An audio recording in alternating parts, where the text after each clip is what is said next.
Hello and welcome back to another amazing episode of Sports Talk with Dad. A lot to talk about today. Corruption in the Olympics is happening again. Big Ten has had some big news, and we also have Dave Schultz from Nextlinks coming up to give us more updates on what the heck is going on with golf and with Golf CEO. But before we get into any of that, as always, my name is Kyle, and I cannot call this Sports Talk with Dad without the man sitting next to me.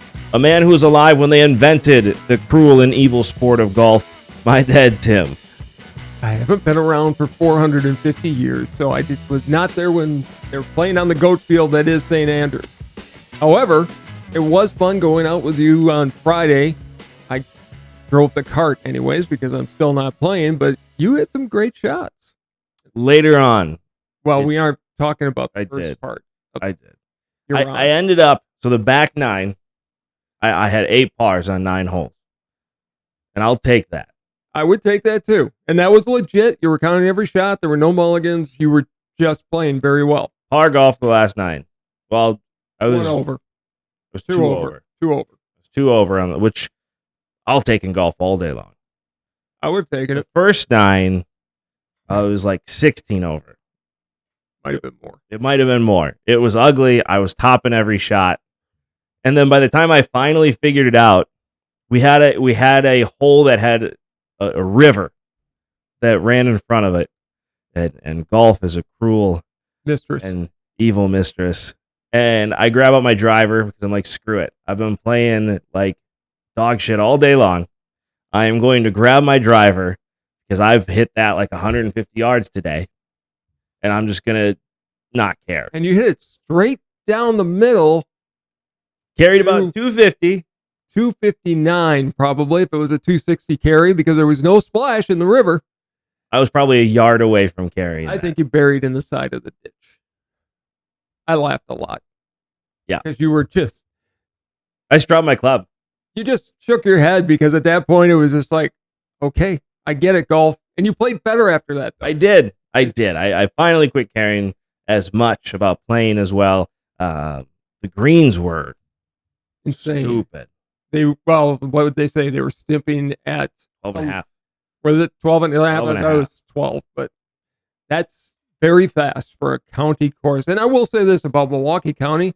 Some of the best golf courses anywhere in the Midwest. I have never seen another county with as many great courses as Milwaukee County has. No, they're fun to play. We've played a lot of places. I have to say, Dreska Golf Course that we played at, it's probably my favorite course we've ever played. And I had never heard of it until I found it and decided, okay, we'll go there. And I mean, it was beautiful to look at. What? The fairways were immaculate. It was open enough so you could hit a shot and find it afterwards. The greens were insane. If you didn't hit your spot, it was going to roll off. It challenged every part of your game. I can't wait to hopefully someday be back out there playing myself. Next year. You are swinging a golf club next year. I hope You're hitting the gym already. You're doing your physical therapy. You and I are going to really start working out more. We're going to get you. It's going to be a good time. We're going to have rehab. Did I tell you I applied for Masters tickets? No. I did send in our name to try to win in the lottery. So the hip surgery might get pushed up if I actually find out, hey, you got tickets, because I'm going to be walking there. Hell yeah. But we'll talk about more about that later on. We have a whole golf conversation coming up. There is some big news, and this was announced a little while ago. We haven't had a chance to talk about it on the show, but the Big Ten has some huge news in the fact that they're getting rid of divisions. Good idea, actually. Why? The divisions weren't overweighted on one side at all. They were perfectly aligned the way that they were supposed to be. You can't even say that with a partial straight face. I mean, what? The East had Ohio State, Michigan State, Penn State was in that division as well. And then on the West, I mean, you had powerhouses like Wisconsin and Nebraska and Minnesota and Illinois and Iowa. Look, in Wisconsin, Iowa are good organizations, good programs. Keep selling. Nobody's buying. But they get to the Big Ten championship game. Wisconsin loses 55-0. It was a good day. Never even got, no, it wasn't. No team ever really got close to beating one of the guys from the East. So to get rid of it, and I've advocated if they ever get to 20 teams, go to 4 divisions. Sure. However, I think it's very wise considering that the juggernaut that I think USC is going to be coming in. Turned it around in 1 year. Yeah, they're going to be a powerhouse this year.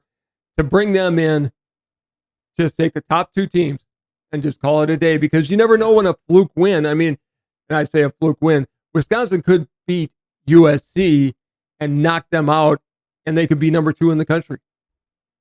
No. And then they wouldn't be in the Big Ten championship. I've seen that happen before. If it's an early fluke loss, could be. It could be. The interesting thing is that I'm thinking could happen is if you look at Ohio State and Michigan, those are 2 very, very strong programs, and they play each other at the end of the year. They've had a few protected games. Ohio State and Michigan obviously is a protected game, but there's going to be times where they're 1 and 2, and they're going to play each other, and they're still going to be 1 and 2, and are going to play each other in back-to-back games. Yeah, I would say if Wisconsin, Iowa wants to win a Big Ten championship, this would be the year to do it. You have to, because right now you have 2 schools in Wisconsin and Iowa. Like you said, good schools, right? But they celebrate 3-star recruits in the way Ohio State and Michigan celebrate 5-star recruits. Wisconsin's changing. I mean, we've already gotten some 4 stars. I think Luke Fickell will turn the program around within 5 years. This year, I think a 6-7 win team would be a huge step forward. If the Badgers win 6 games this year, that's a good season. I'm hoping for 7. Maybe. I mean, these people that are saying they're going to win 9 or 10 games, I need to smoke what they're smoking. I tell you what, I'll make a bet with you. Wisconsin wins 9 games this year. That means they go 9-1, by the way. It's not happening. They go 9-1. If they win 9 games this year, I will wear Badger stuff on the show. You heard it here. Mark the tape. Mark it. I'm not even worried about this. I know. This is going to be wiped out in the first 5 games. Here's the interesting thing that you and I have been talking about, though. Say we're 5 years from now. Yeah. Okay. Ryan Day leaves Ohio State. Yeah, Luke Fickell's coming home, dude. I don't think he will. I think if in 5 years, if Wisconsin does what Cincinnati did and is actually in the playoffs, yeah, he'll stay in Madison and build his dynasty in Madison, or as we like to call it, the Madison Mafia. Yeah, Barry's the head right now. Barry's been the head for decades. It could be, but there's something to coming home. Look at Rich Rodriguez. There was something to coming back to Michigan. But if you go back to Ohio State, you're just the next in the line. If you turn Wisconsin unless you win national championships. If you do that at Wisconsin, you are God. You'll have the statues and you'll never leave. Yeah, but you'll have that regardless. You can leave if you win a national championship in Wisconsin and still have the statues. And he's not leaving.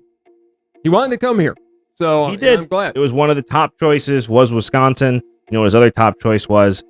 Ohio State. Yeah, well, he's not there. The Ohio State University. He didn't go to Ohio State. He came to Bucky Land, and he's proud to be a Badger. If he stays at Ohio State, or stays at Wisconsin, when Ohio State is open one day, then there is corruption in the system. No. Speaking of corruption within a system, Nice did you segue. hear? Thank you. That's good. Did you hear what happened in Paris this week? My question is, are you really surprised? For Paris, yes, for Paris. a little bit. Not No. really. Yeah, come on. So for those of you that don't know the story, there was a probe open in 2017 when Paris was chosen to host the 2024 Summer Olympics. This week, they were looking into suspected embezzlement of public funds and favoritism, basically meaning they bought votes, which happened in the last 2 choices for the Olympics. Yes. And 2 Olympic Committee, I don't know if they're employees, I don't know if they're members, but their houses were actually raided because they believe there's evidence of embezzlement and corruption. This is the Olympic Committee. Why are you surprised by this? It's been one of the more corrupt organizations for a long time. Brazil, they obviously bought the votes to go there. The last Summer Olympics was in, where was the last one? Japan? Or was that winter? That was winter. I thought the last one was in Rio. Maybe it was. I thought it was. It's the last two. I don't remember. But either way, there was corruption proven in both of those that votes were purchased by the areas, and it looks like it had happened again. Wasn't one of them in China? Yes. I think it was China and Brazil. Yes. And you're surprised how? I'm not. It's just crazy to me. What's crazy to me is, okay, this has happened clearly several times. Mm-hmm. And it's still happening. You're not putting a stop to this. You've seen it happen time and time again where you say, yes, this has happened. We fired those people. But you've done nothing to prevent this from happening. I don't think they care. As long as they're getting their $1 billion from NBC and the other networks, they don't care. Show me the money. To quote an old movie. Jerry Maguire. Yeah. Great movie. It won Cuba Gooding Jr. his one and only Oscar. Tom Cruise still doesn't have one. That's sad. Tom Cruise should have won for Maverick. And Top Gun. The last one. Maybe he will. Who knows? But it does surprise me that there's been nothing to put a stop to this at all, because here's the issue that's been happening, right? They get all this money from the Olympic Committee. The country's paid. But they don't need that much money to build these stadiums. These stadiums are really expensive to build. They are, but Rio, obviously, they didn't spend all that money. No, but I think Paris will. I think they're going to put on a showcase. I think the Olympics in Paris will actually be real entertaining. Could be. I love the Olympics. I love the Winter Olympics. I love the Summer Olympics. I can't wait for them. So I'm hopeful, but I'm not surprised there was corruption. I'll be glad when it comes. I think the next one after Paris is actually in Los Angeles. It is. Well, yes, it is, I believe. I don't even know. This is how little I care about this. This is how little I pay attention, because the big story out of the Olympics is this corruption that keeps happening. Nobody's talking about the fact that, hey, we got all these events. Maybe you should check these out. It's 2023. By 2024, when they happen, none of it'll just be about the pageantry and about the sport, which, look, if I had my way, we go back to amateurs only. But with the NIL, there are no more. There are no, yes. At least not in the United States. They are gone. Speaking of the days being gone, the days of the Browns losing are officially gone, because they now have a new logo. Well, they have the logo they've always had. They just finally made it official. No, this is a new logo. For those of you that haven't seen it, check out the screen right now. You can see the new Browns logo. It's their dog. It's beautiful. They have the dog pound. It's been there gorgeous. Forever. They're going to start winning now because they actually have a primary logo that's not a stupid helmet. I love their helmet. The plain, classy. The prison Browns orange. Helmet. Not prison orange. Prison orange. No. I don't know what it is, but it's not the same orange Jim Brown had. Yes, it is. It's not. It is. It's not. It is a lighter orange. The only time you saw Paul Brown, or Jim Brown, rather, Paul Brown he started the team, but Jim Brown was in black and white photos. No, there were some color ones. It was not. I had their helmet when I was a kid. It was the same orange. Because you have bad taste. You have great taste. You need to slap this thing on that helmet right away. No. And finally give the Browns something to look at. If I were the Browns, I would make this their alternate helmet, make it a dark brown, put the logo on the side, and think it'd look awesome. Get rid of the orange helmet. It's time. Keep the orange helmet. It's time. It's one of the best. You are in the minority, and I want people to put it in the comments. I think the Browns helmet is one of the classiest ones in all of football. You're wrong. I'm not. I do like it the one time they just put the numbers on the side of the helmet. I always think that's cool. That looked cool. I always think that's cool. But slap the Brown logo on it. Put it in the center. Put it on your uniforms. Put it everywhere. Put it on the 50-yard line. I don't have a problem with that. Leave the helmets alone. They're great helmets. I completely disagree. I completely disagree. You always disagree, and you're always wrong. You let us know what you think in the comments below, and while you're down there, don't forget to like, subscribe, and hit that notification bell so you get to enjoy the show as much as we enjoy making it. So, in every town, they have their own convenience stores. When we were in Florida, it was Wawa. Right. up here, it's Quick Trip. Yep. And we've got one right down the block. I went in there, and there was a couple kids there that were checking me out. And they were they? That's bizarre. Running my order through the cash register. Did you wink at him? Get your mind out of the gutter. Anyways, something I haven't heard in Wisconsin in a long time. They were actually talking about the Chris Paul trade. Yeah. The Damian Lillard situation and how it relates to the Bucks. I was just thrilled to hear NBA talk because I'd never, even when I was a kid, when we had Kareem, you never heard the Bucks being talked about in that way. Yeah, Sports Radio Wisconsin spends 95% of their time talking about the Packers. Correct. No matter what the season is. Right. Brewers are backseat, and so are the Bucks. But even with Giannis, they don't get a lot of play. I would love to see Chris Paul or Damian Lillard on the Bucks because I do think they need to make some changes if they're going to make a true run at the championship. If they just roll it back with the same players, I think they're going to have a hard time winning. I agree, but the Chris Paul trade was surprising because he had cemented himself as part of that Suns team. But he's been so hurt. The problem is Chris Paul's, 38 years old? I was going to say 104, but he's right around LeBron's age. He is geriatric as NBA players go. Right. I mean, Geritol is in his locker. There you go. I don't know what that is. Luckily, I'm not there yet. I just aged myself a whole lot by saying that. Probably. Yeah. I have no idea what you're talking about. But okay. Something alive when golf was invented. Proof once again. Other people out there know what Geritol is. I doubt it. It's something you took for your blood, I think. I don't remember. Anyways. Sure. I was just glad to see the Bucks were the lead conversation at Quick Trip. I'm hoping that the Bucks make a move and bring in a Damian Lillard. As much as I like Chris Middleton, I do think he needs to be moved. Chris Middleton needs to go. The question is, where is Chris Paul going to go? Because he's not going to stay with Washington. No, he's not. They're going to do a buyout, and he's going to be gone. Clippers are one of the lead places for him. You think he goes back to the Clippers? Talk about a geriatric team. I'd like to see him in Milwaukee, personally. I think it'd be a great fit. He doesn't fit with Drew Holiday being there. You're going to replace Drew Holiday with Chris Paul? This isn't Chris Paul from 10 years ago. I understand that. I still think he'd be a great guy off the bench. He'd give a different look when Holiday would take his... Look, Chris Paul is not a 40-minute player anymore. No. But if he could come in and give you 8 minutes... I mean, it brings him back to Wisconsin. He did play his ball at Marquette. There you go. I didn't know that. His numbers retired at Pfizer Forum.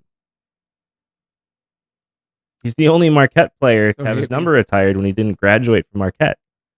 Okay. Didn't know. That was the whole thing in the finals, where it's like, hey, he's going to be playing against a team where his number's retired in the rafters. Move on. I didn't know, or I've forgotten, or whatever. That's really sad. Stop looking at me like that. This is why nobody in Wisconsin talks about basketball, because nobody has a clue what's going on in basketball. But it is interesting to see what's going to happen. Bradley Beal to the Suns does make them more of a dangerous team. But if you want to talk about the Bucks have to do something. Chris Middleton has to go. He's hurt. People forget he had one really good playoffs. He's a solid player. He's been to a couple All-Star games. This is a guy that started his career in the G League. Like, this isn't a guy who's going to be a Hall of Fame player. However, I think the injuries are the bigger 100% issue right now. He got hurt really much worse than people thought. Yes. And this year was a wash away. He just wasn't the player he was a couple years ago. He could come back. The question is, you have Damian Lillard out there, right? And if I'm the Bucks, I'm doing anything I can to bring in Damian Lillard. I am as well. I understand Damian Lillard wants to play in Portland still, but he's going to have a hard time getting people to come to Portland. Who wants to move to Portland right now? Not to bring politics in, but with the political environment in Portland right now and all the damage that's been done over the time, I don't think I'd want to be there. I wouldn't if I was a player. He's going to have a hard time bringing anybody back. Damian Lillard's going to have to leave Portland in order to get a championship. Or he just stays in Portland and rides out the rest of his career. He's a Hall of Fame player. He is. So speaking of someone who's on the track for at least a Hall of Fame type record, you had to think about that segue too much. I'm clearly getting better at you than this. Stop it. So you told me about Luis Arez, or how do you pronounce it? I'm going with that because I'm going to butcher it just as much as you're going to. He's still hitting 400. Yeah, so he just went 5 for 5 last night. And so this is Tuesday, so he did it Monday. He just went 5 for 5 last night. I've been watching him for most of this season because it's been interesting to see the Marlins winning, number one. And number two, you have a guy who could be making history. He went 5 for 5 to put himself above 400 again, which means we haven't seen this since 2008 when Chipper Jones was over 400 through 73 games. So the record is 4 5 for 5 games. It is. And that is held by?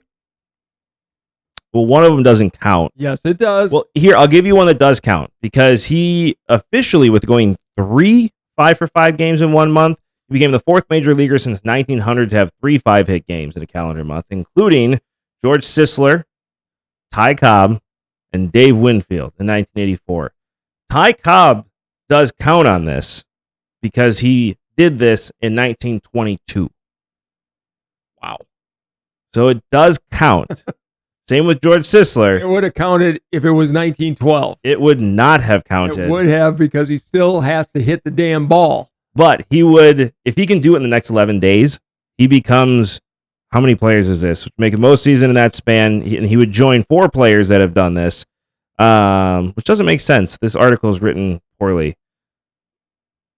Who are the 4 players? The 4 players that could do this, so he would join Ty Cobb in 1922, so it does count.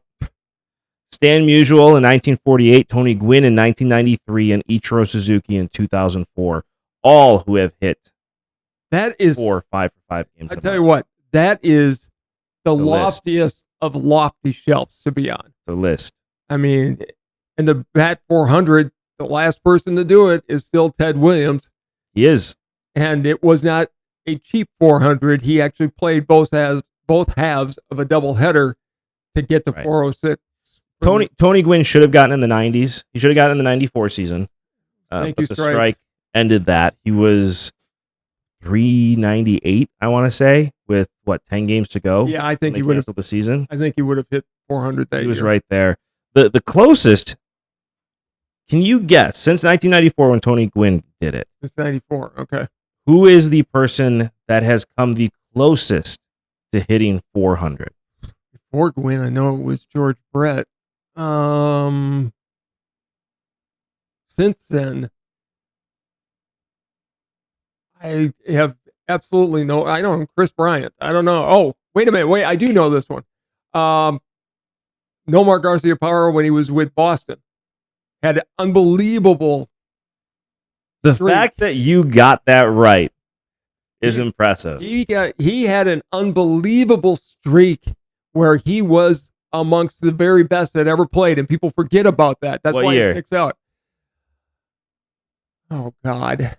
2001? 2000. Oh. 2000. I'll give it to you. It was in the year 2000. People forget how good Nomar Garcia-Parra was. Because I remember him at the end when he was so hurt and he came to Chicago. He had a good half season for Chicago. Chicago was stupid and signed him. He was a shadow of what he was.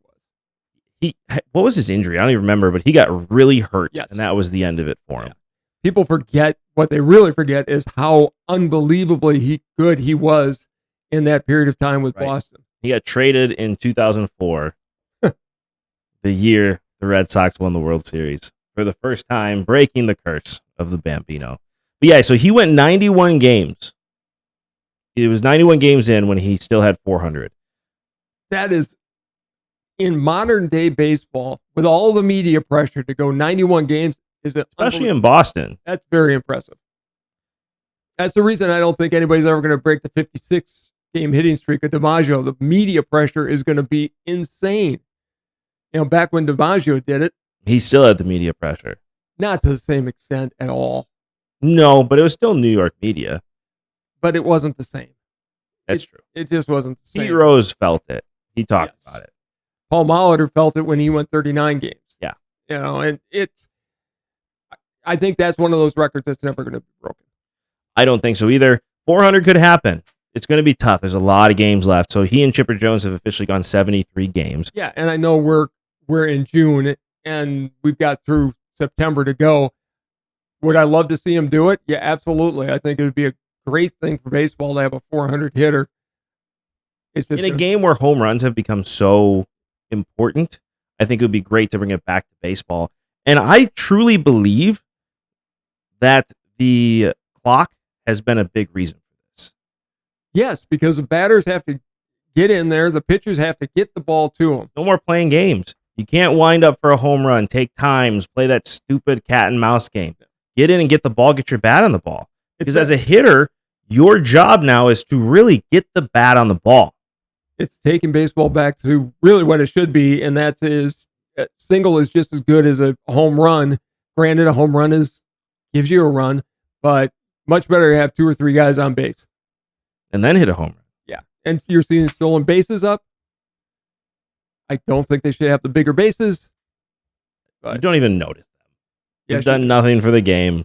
If anything, it's helped prevent injuries. I don't think it's done that at all. You're wrong on that. I am not wrong on that. I don't have the statistic in front of me. There you go. You let me know in the comments below what those statistics are. And while you're down there, like, subscribe, hit that notification bell so you get to enjoy this show as much as we enjoy making it. We do have Dave Schultz from Next Link coming on in a second. So let's get into golf. Yes. The devil sport that it seems to be to me, although the last 9 holes were a lot of fun. Rory McIlroy loses. Again, he played very well. Just couldn't he couldn't hit it close enough to the hole. He had a lot of 40 and 50-foot putts. I tell you what, I did predict something with golf on Friday. Yes, you did. I kept hoping you were wrong. I predicted, and I was wrong a little bit, because I said when Ricky Fowler had the lead on Friday that he was going to finish 6th. And he finished 5th. 3rd, 4th. He finished 5th. There's a big difference. I like something that he just choked. wasn't as sharp. He choked. He had it there in front of him. And he choked. He tried to do the same thing Rory did when he lost to Cam Smith at the British Open, which is, I'm just going to play par golf. And he tried to do that, but the problem is when you stop being aggressive, it's a prevent defense, right? What's the issue with prevent defense? Prevents nothing. There's a lot of holes, and it prevents nothing. He overthought every shot. He just was not playing loose, and you could tell that on Friday. You could tell on Friday he was not playing his game. I thought he was lucky to be in the position he was on Saturday. That's where a caddy has really got to step in and be that psychologist to try to keep him within himself. But he exploded. He did. He shot what, a 75? Something like that. On Sunday? Worse than that, because he came in with 10 under. And he finished 6 under. 76. He finished 6 under. It was sad to see, but it was nice to see. Wyndham Clark played very, very well. What a golf name, by the way. It is a classic golf name. I mean, how do you feel, though, if you are Ricky Fowler, knowing that you're Oklahoma State, somebody who also went to Oklahoma State, becomes the first Oklahoma State player, first person to go to Oklahoma State to win a major? Because that should have been Ricky Fowler several times. I think Ricky can look at his mansion along the Intercontinental. Can you, though? I mean, be real. Put yourself in that situation. Like, that's fun to say, to be like, yeah, you got everything that's great. But put yourself in that situation. Because if I'm in that situation, I'm punching walls. But maybe that's the difference. Maybe Ricky isn't the kind of guy that can punch walls. Maybe. I mean, if I implode like that and I'm walking off that course, you're not getting me off that golf course until I figure out what I just did wrong. I almost broke your rule there. I apologize. I will make a prediction for the British Open, or as they call it, the Open. Rory McIlroy will win the Open. That's a guy that has the heart of a lion all of a sudden. He does. Because I thought that of him for a long time, but I didn't realize he had switched his clubs around. Which, what do we always say when that happens? You don't switch clubs. You just don't. Here's what bothers me about golf. We don't have greatness anymore in golf. We don't. I miss Tiger. No, let me explain, though. I grew up with Tiger Woods, right? I grew up with Jack. Greatest golfer of all time. No, Jack is. He did go to Ohio State, so I'll give you a little bit of that. He was still the greatest professional golfer of all time, just picked bad universities. Listen, Tiger is tied for the lead. I'm not getting into this. I don't like Stanford either. So Tiger was the greatest golfer of all time. Period. No. Okay. But watching Tiger the same way you watch Jack, I knew that when Tiger had the lead or tied for the lead coming into day 4, it was done. There was a look in his eye where you could just see the roar of the Tiger coming through, and he was going to win. Even his last major championship in the Masters, he was down, but he had that look in his eye where it was, oh, Tiger's going to win. Well, in this case, he and Jack are identical. They knew they were better than everybody else. The rest of the field knew they were better than everybody else, and everybody knew that they'd win in the end. I mean, Tiger in the Masters, he wasn't the best golfer on that, but he got that look in his eye, and the guy ahead of him, I forget even who it was, just crumbled. Yeah, you saw him looking and hearing the roar of the Tiger from the crowds, and it got to him. And at the Masters, you've had Arnie roars, you've had Jack roars, and you had Tiger roars. Roars. That's a fun word for you to say. Roars. I just want to keep hearing you say that word. Like a growl. Anyways, there are certain sounds at Augusta. Yeah. When certain people are playing really well that are unlike any place else you've been. You don't have that anymore. You don't. Now that Tiger's gone, you do not have a greatness in golf anymore. Rory is not greatness yet. I hope he becomes that and gets that 5th major. I hope he wins the Masters, because I think with how hard he's worked, he's earned that. And so, but he chokes in the end. He has been. This is the first time I've seen Rory since switching clubs and not winning for a while that I've seen, okay, this guy, because he didn't choke by any means. No. He couldn't make a putt. He wasn't getting close to the hole and gave himself 60-foot putts that he almost made. Yeah, there were a couple several times. Lip outs. He was second at the Masters. He was second at the U.S. Open. He's back. He is. And he's going to start winning. Something's going to click with that putter. And I don't know whether he needs to change the putter or whatever, but something's going to click, and he's going to take off. And he can reel off 2 or 3 in a row. And I hope it does, because it would be good for golf, because there's not, I mean, we went, how long? A decade and a half between Jack and Tiger? Something like that.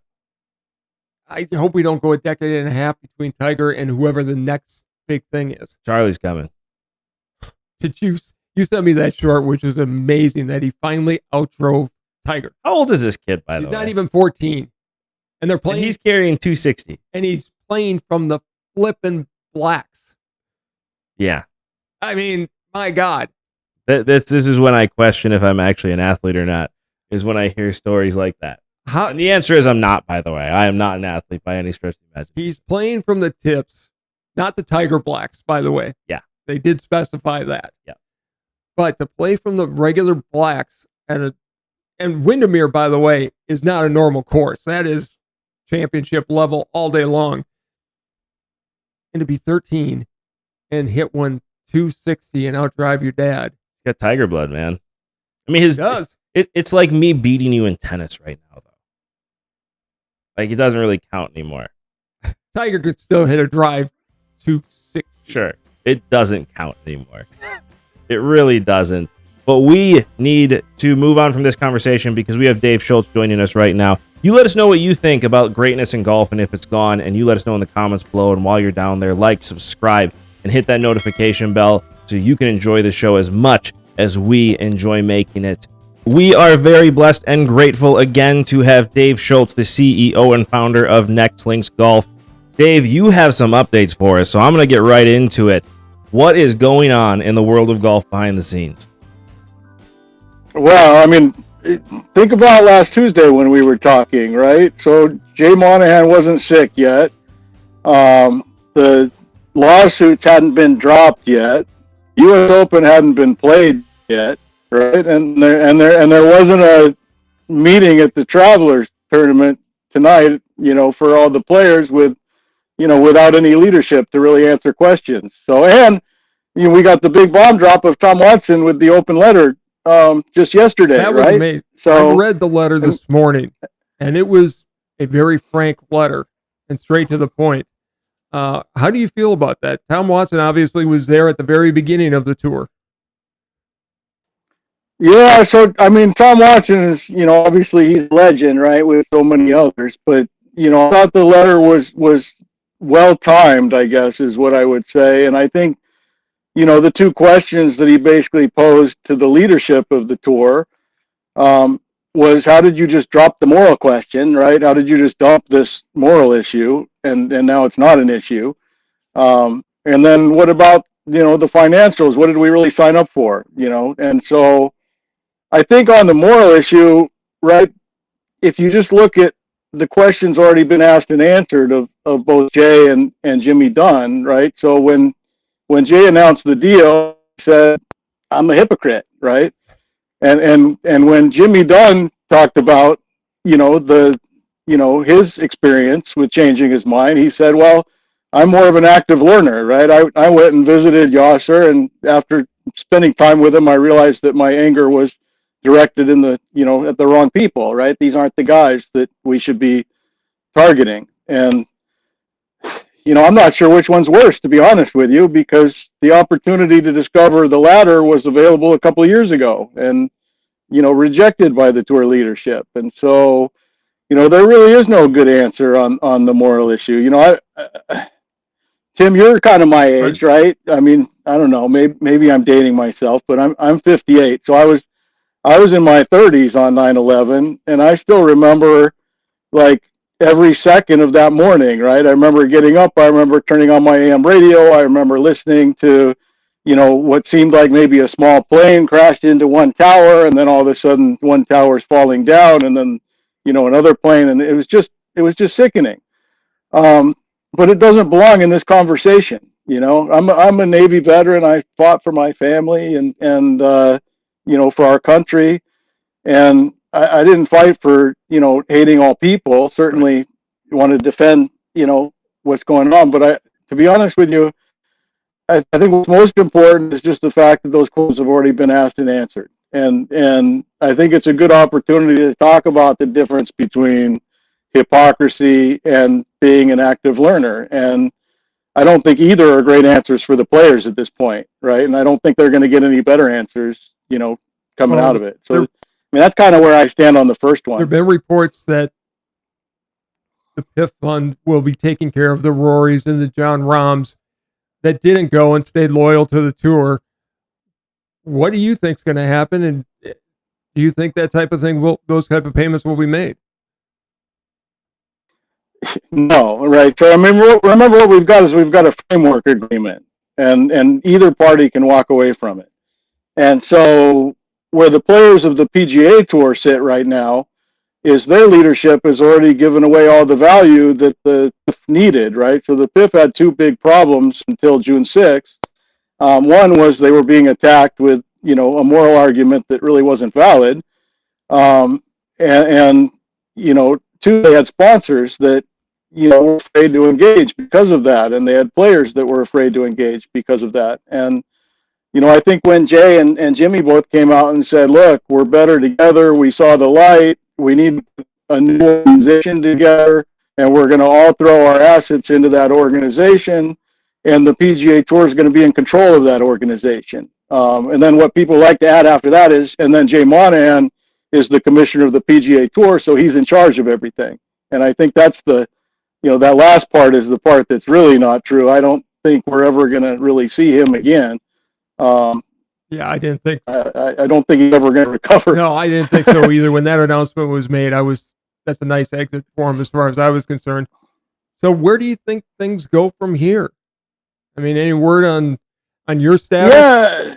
So yeah. I mean, there's a lot of things that make a lot of sense in terms of where things are going to go from here. So this idea of a framework to create global unity and to throw the DP World Tour and the PGA Tour and the Live Golf and the TGL and the Tomorrow Sports all into that same bucket, right, is a great way to grow the game. Now you have sort of coordinated leadership. If the PGA Tour goes through with the deal, it sounds like the PGA Tour will initially at least control that organization. Who's going to be on the board and who's going to be the CEO is really the big question. And so what I see happening is the rest of the players, let's just take PGA Tour out. The rest of the players are going to keep going through with that plan, whether the PGA Tour comes along or not, right? There's no reason not to. They already have a commitment of unity. They already have a commitment that we're better together. So let's just form a big company, and then if the PGA Tour doesn't want to come along, I'm sure their players will eventually, after they realize, what their leadership did to them. So do you think this? So that it's going to happen anyway. Do you think this could bring down the PGA Tour as we know it? I think the PGA Tour has already been brought down as we know it because they've already acknowledged that they're going to run out of money. They've already acknowledged that the world is better unified. There's just nothing left to give, right? On the part of the PGA Tour, the players, we'll see what happens this week with the Travelers, right? They're looking for answers tonight, but Jay's not going to be there. The top operational guys are going to be there, and they're probably not going to have much more to say than what's already been said. And so now the players are faced with this dilemma of being sort of misled by their leadership, which, Tom did a good job of, expressing. And how are they going to deal with that? Now, the good news is there's a ton of money going into golf, right? You've got Tomorrow Sports and you've got TGL and you've got all this money coming in, and you've got Michael Jordan that just sold his interest in the Hornets and clearly is, a golf lover. And I certainly anticipate he's going to be involved. We haven't heard from Tiger yet, right? So there's all this stuff going on. And I think the collective goal is to create a really nice home for all of the players, whether they're live players or whether they're PGA Tour players. And my guess is that all of those players on both sides will get equity compensation in this new company. And, when you look at where we're at sort of in an inflection point really of golf, if people are beginning to understand that the PGA Tour maybe is sort of dead as it stands, it's a really big opportunity for everybody that's in the game right now because, what I see happening is a, 6, 7, 8 decade growth play, expanding golf to the masses using, the technology that we talked about last week from NextLinks. So, well, and I can see that too. I mean, I could see a whole separate league making use of NextLinks, especially with the putting on there. It's going to make it more entertaining to watch. I get where the tour players have felt betrayed. There's no other way for a Rory to feel. They were. They've been betrayed. Right. So let's talk about it for a second, right? So this has been the game we played for the last 20 years, right? The players say this is our tour. We control it. And the reason they say that is because their leadership says you have to say that. And then if they don't do a good enough job saying it, somebody in the media will write something bad about them, right? This is all well-documented stuff. And what we saw was that all of the power sits in the throne of Jay Monahan because he didn't even really negotiate this deal with the PIF. Jimmy Dunn went and negotiated it, but he needed to sign on the bottom line because all of the power obviously resides in his signature, or it wouldn't have gone down this way, right? They wouldn't have been able to operate in the dark. And what's also beginning to come out is this really close relationship between the PGA of America and the PGA Tour. Seth Waugh and Jay Monahan go back decades, right? And right now the PGA of America is trying to sort of delineate, what are we and what are they? But for the last 20 years, they haven't been trying to do that. They've been trying to keep it sort of cloudy, right? And so what's really happened is, the emperor has no clothes, and it's sort of been shown. And now the players are sitting there going, geez, I didn't know it was that bad. Right. But it's done. This sort of system of compliance and saying what you're supposed to say, it doesn't exist anymore. The players are now going to be able to say what they think. Right. And hopefully journalists are going to be able to write, stuff that isn't designed to sort of paint them in a bad light or paint them in a good light. And it's going to be less of a political game and more of a sport. And I think that's really where the game is headed, is into a real legitimate global sport without all these sort of controversies, right? Well, how long do you think it's going to take for this thing to all coalesce and to have a firm structure in place with firm leadership? And obviously, because we've been talking with you, where do you fit in with this over the next few months?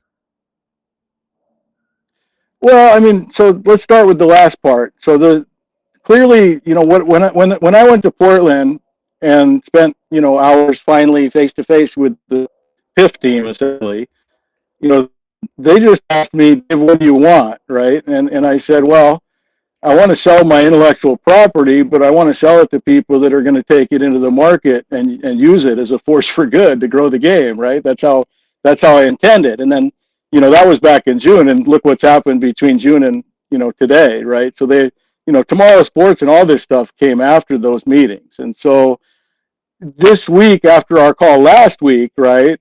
People that listened to our podcast last week, they came back and said, wow, Dave, we can see you want this leadership job, but even if you don't get it, it sure looks like you've got some value in that patent. And so, one, I think the patent is going to transact as a separate, item from the job that I'm looking for. And I think that's going to transact for quite a bit of money. And so then I'll be in a position of more freedom than I've ever had.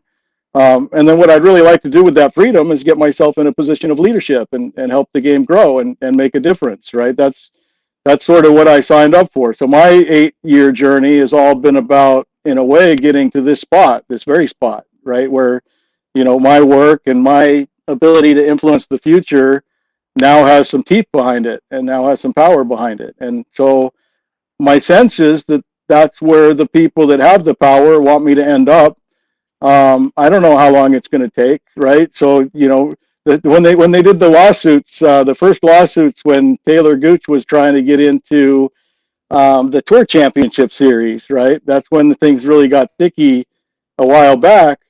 The judge in California, came out on the side of the tour, and I Ted Magid was, Yasser's man at the time, and I go, Magid, sorry about the ruling, and he just texted me back. He said, ruling is ruling, right? And so I've been thinking about that a lot. Timing is timing, right? What matters is that you're doing the work, that your work is applied towards creating value, and that ultimately people can appreciate and reward you for the value you created. And I think I've created sort of a good argument that I'm a good person to be at the top and to make, some of these decisions with all these other people, right? I'm a very inclusive, my background is a business leader, corporate, and my style is empower and entrust with accountability always, right? And so what I'm looking for right now is the accountability, right? And so like I said, where we started, I kind of saw it from Jay and from Jimmy on the hypocrisy issue. I mean, unfortunately, it looks like we lost Dave on that one, but I do have to say he made some interesting points when it comes to leadership on this, right? Because the players have been betrayed in this situation, and we do need a situation in golf now that needs to be resolved. The U.S. Open is over now. That's not a distraction anymore. Now real answers need to be had, and their commissioner in Jay Monahan is nowhere to be seen. He's gone. I don't think he comes back, as Dave was saying. Here's the thing. When Arnie and Jack set up the PGA Tour back in the early 1970s, they did it because they wanted the players to have more control. Right. Obviously, from what Dave was saying and from what we've seen, the players really weren't in control. It was in the hands of the leadership. And what happens when certain things get too big, you'll lose touch with the people doing the actual work. Yeah, I think competition is great, but it's in a situation now where you haven't laid out what any of this is. Like, is this a merger? Is this not a merger? Is this a partnership? Is this not a partnership? Obviously, the United States government is getting involved because this is with Saudi Arabia. So what in the world is going to happen next with golf? And it's something they need to answer and have yet to answer those questions. And golfers are the ultimate free agents. They don't get paid unless they play well. Live changed that. Live changed that. And they're going to have to do something about that in whatever new iteration they get. The money's there. Now they have to figure out what money's to do with, been there, but obviously wasn't managed well.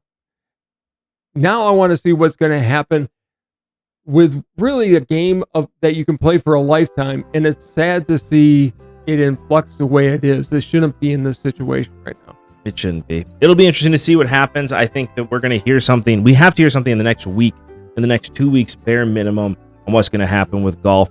But we will talk about that another day. It is time to wrap up this show. And as always, you cannot have a conversation with your dad without your dad having the last word. So, sir, it is all you. All right.